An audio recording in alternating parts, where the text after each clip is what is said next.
Hello, good morning everyone. So now continue our class 12, chapter 7. So our next group is in group 16. So group 16 also known as oxygen group, and this group is known as chalcogens. Chalcogens means होता है जो Greek word में उसको बोलते हैं brass. तो brass का जो मेन कंपोनेंट होता है कॉपर होता है. जैसे इस ग्रुप के जो मेंबर्स होते हैं या एलिमेंट्स वे कॉपर्स के मिनरल्स में क्या होते हैं, इंक्लूड होते हैं, कंटेन होते हैं. जैसे copper sulphide, copper oxide, copper telluride इस फॉर्म में क्या होते हैं, पाए जाते हैं. इसलिए इसको क्या बोलते हैं, चैल्कोजेंस. तो चैल्कोजेंस होता है यहाँ पे ब्रास. और ब्रास का मेन कंपोनेंट क्या है, कॉपर है. इसी तरह से इसको इसलिए चैल्कोजेंस बोलते हैं क्योंकि ये जो ऑक्साइड होते हैं, इनके जो सल्फाइड होते हैं वे कॉपर के साथ मिनरल्स के फॉर्म में प्रेजेंट होते हैं. Clear? So these are the general introduction. Our next topic is in occurrence. So here second point is in occurrence. तो हम यदि occurrence की बात करें तो हम देखिए ऑक्सीजन. तो ऑक्सीजन हमारे एटमॉस्फेयर में एयर के साथ कंबाइन है. जो बाई मास जिसका परसेंटेज यदि हम देखें तो वो होता है 46.6% बाई मास इन अर्थ.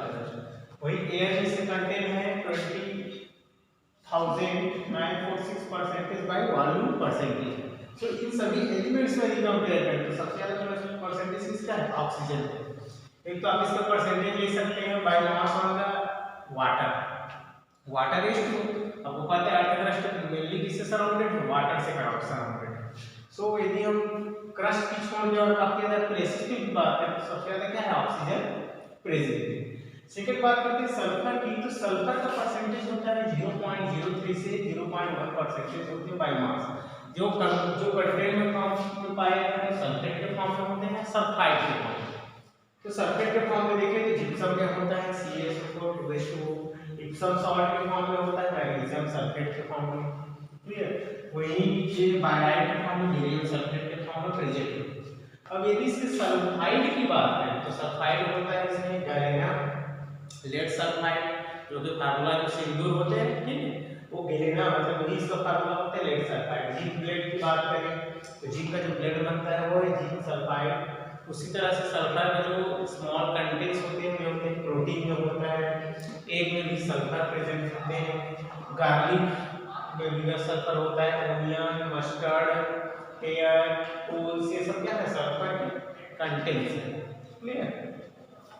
वही सेलेनियम और टेलुरियम ऊपर से नीचे जब बात है यहाँ परसेंटेज कम होते नजर आ रहा है ऑक्यूरेंस से, क्योंकि ये जो है बहुत ही कम अमाउंट में क्या ऑलरेडी प्रेजेंट है इसकी. तो सेलेनियम और टेलुरियम जो है मेटल्स के सेलेनाइड और मेटल्स के टेलुराइड के फॉर्म में प्रेजेंट है. वहीं हम पोलोनियम की बात करें so it is a radio active element. Next electronic configurations की बात करें तो इनका इलेक्ट्रॉनिक कॉन्फ़िगरेशन होता है NH2 NP4. चलिए ऑक्सीजन में निकालते हैं एटॉमिक नंबर 8. सो 1s2 2s2 2p4. ये हो गया इनर सेल, यहाँ पे आउटर सेल. तो आउटर सेल में कितने इलेक्ट्रॉन्स हैं, 6. इसीलिए इनका वैलेंस इलेक्ट्रॉन इस तरह से हम देखें तो वैलेंस इलेक्ट्रॉन्स के नंबर होते हैं 6 नंबर होते हैं. सल्फर की बात करें तो यहाँ पे 1s2 2s2 2p6 3s2 3s2 3p. यहाँ पे आपका हो जाएगा 16 तो 3p4. सेलेनियम की बात करें तो 1s2 2s2 2p6 3s2 3p10 3s2 3p6 4s2 3p8 4p4. सो इस तरह से इनके इलेक्ट्रॉनिक कॉन्फ़िगरेशन आउटर में देखें कितने इलेक्ट्रॉन्स हैं, 4 इलेक्ट्रॉन्स आते हैं. यस, सिमिलरली टेलुरियम और पोलोनियम का भी हो गया. ये electronic configuration. Atomic. So next की फिजिकल प्रॉपर्टीज. फिजिकल प्रॉपर्टीज में हम देखते हैं atomic and ionic radius. So we know that if it goes up to down, then these are decrease due to atomic and average radius, that is increase due to increase the number of cell. जब aux से down आते हैं क्या होते हैं, number of sales increase होते हैं, number of sales बढ़ेंगे तो एटॉमिक एंड आयोनिक रेडियस भी क्या होगा, इंक्रीज होगा. So up to down that atomic and ionic radius is increase.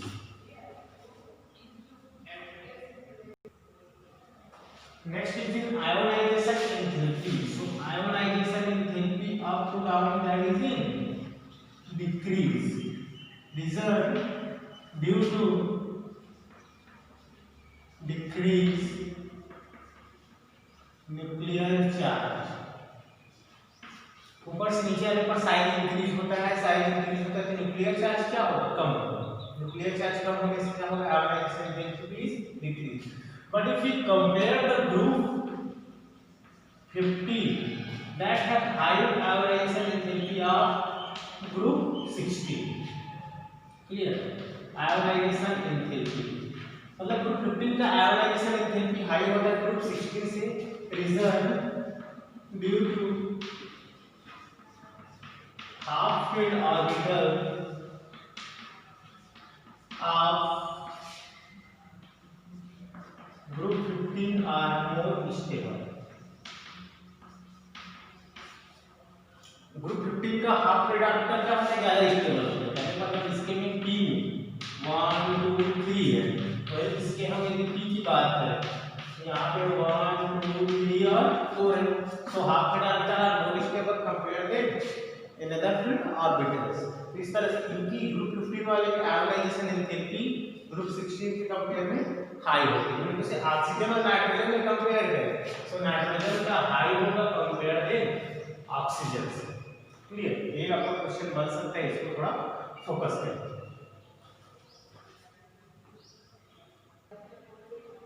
Next is electron gain enthalpy.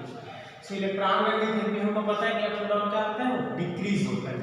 But एक चेंजेस जहां पे है कि सल्फर की इलेक्ट्रॉन गैन एंथैल्पी ऑक्सीजन से क्या होती है, ज्यादा होती है. एक्चुअली में कम होना चाहिए था बट हाई होने का रीजन उसका compact nature of oxygen. Oxygen का जो कॉम्पैक्ट नेचर होता है, जॉइंट नेचर, उसकी वजह से इसकी electron gain enthalpy negative electron होता है, क्योंकि electron gain enthalpy positive and negative. So negative electron gain enthalpy जो होती है वो सल्फर के कंपेयर में कम होती है. इस ग्रुप में हम सबसे बात करें तो सबसे ज्यादा किसका होगा, दैट है high electron gain enthalpy of this is sulphur. Sulphur का सबसे हाई होता है. Next is electronegativity. So electronegativity में जैसे टेंडेंसी होती है एक्सेप्ट करने की, तो सबसे ज्यादा हाई होती है ऑक्सीजन की. So up to down that is in decrease due to increase the atomic size. जिसका साइज जितना ज्यादा होगा उसकी इलेक्ट्रोनेगेटिविटी उतनी ही कम होगी. तो सबसे हाई होता है ऑक्सीजन का, सबसे कम होगा polonium. Clear. So here next is in metallic nature. So metallic nature में हम यदि बात करें तो ऑक्सीजन होता है नॉन मेटल्स, जैसे नेगेटिव चार्ज शो करते हैं. सल्फर होता है नॉन मेटल्स. वही सेलेनियम और टेलुरियम के नेचर होते हैं मेटल, और इसको मतलब मेटालिक नेचर भी शो करते हैं और non metallic nature. But polonium होता है रेडियो एक्टिव मेटल. ये इसका नेचर क्या होता है, कंप्लीटली मेटल्स होता है. सो हम मेटालिक नेचर की बात करें तो up to down metallic nature is increase. Up to down क्या हो रहा है, मेटालिक नेचर इंक्रीज हो रहा है और नॉन मेटालिक नेचर डिक्रीज हो रहा है. Clear. Next and last physical properties in boiling point and melting point. So हम यदि boiling point and melting point की बात करें तो अप टू डाउन में क्या होते हैं, इंक्रीज होते हैं due to increase the atomic mass. क्योंकि एटॉमिक मास क्या हो रहा है, इंक्रीज हो रहा है. सो उनको ब्रेक करने के लिए या मेल्ट करने के लिए आपको ज्यादा टेंपरेचर की रिक्वायर्ड है. और ये डिपेंड करता है एटॉमिसिटी पर. मीन से देखिए ऑक्सीजन जो होता है O2 फॉर्म में भी होता है और O3 फॉर्म में भी होता है. यदि हम इन दोनों में कंपेयर करें मेल्टिंग पॉइंट बॉइलिंग पॉइंट, तो ओजोन है high melting point and boiling point, क्योंकि इसकी एटॉमिसिटी यहाँ पे 3 ऑक्सीजन एटम है, यहाँ 2 ऑक्सीजन एटम है. वहीं सल्फर की बात करें तो सल्फर 8 फॉर्म में प्रेजेंट है, तो ऑक्सीजन के कंपेयर में इसका भी क्या होगा, high melting point and the boiling point. क्योंकि यहाँ सल्फर के कितने एटम्स है, 8 एटम प्रेजेंट, तो यहाँ ऑक्सीजन के 2 एटम प्रेजेंट है। तो इस तरह से दोनों नॉन मेटल्स ही हम नंबर ऑफ एटम्स के बेस पे हम उसकी मेल्टिंग पॉइंट और बॉइलिंग पॉइंट्स को कंपेयर कर सकते हैं। तो ये थी physical properties of group number 16। Now tomorrow we will discuss the chemical properties of group 16।